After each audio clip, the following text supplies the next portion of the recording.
میدونی یکی از مهمترین دغدغه‌های بیمارای امروز چیه؟ قطعاً هممون تجربهش کردیم. ساعت‌های طولانی انتظار داخل مطب، گم شدن یه قسمتی از پرونده یا سردرگمی توی نوبت‌دهی‌ها. همه اینها نه تنها تجربه بیمار رو تحت تاثیر قرار میده، بلکه اعتبار پزشک رو هم به چالش میکشه. حالا تصور کن همین پزشک یه وبسایت اختصاصی هم داشته باشه.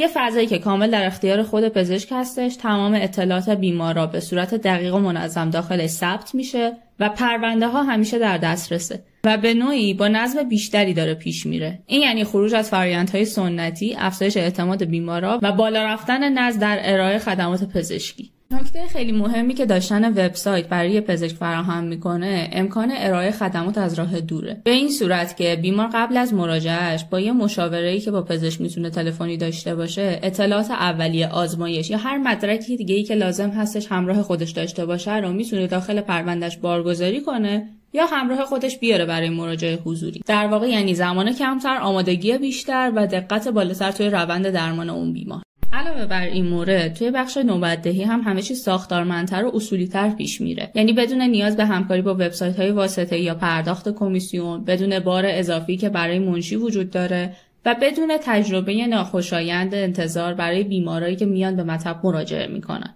اما مزایای داشتن وبسایت فقط به اینجا ختم نمیشه. در واقع معرفی تخصص و خدمات به صورت حرفه‌ای، نوبت‌دهی آنلاین و هوشمند، نمایش نظرات و تجربیات بیماران دیگه که خیلی تاثیرگذاره برای بیمارانی که جدید میخوان به این متخصص یا اون پزشک مراجعه بکنن. پرداخت آنلاین، پرونده الکترونیک و در واقع مستندسازی دقیق از روند اون بیماری و همچنین امنیت و دسترسی کامل و اختصاصی بیمار و پزشک به پرونده بیمار.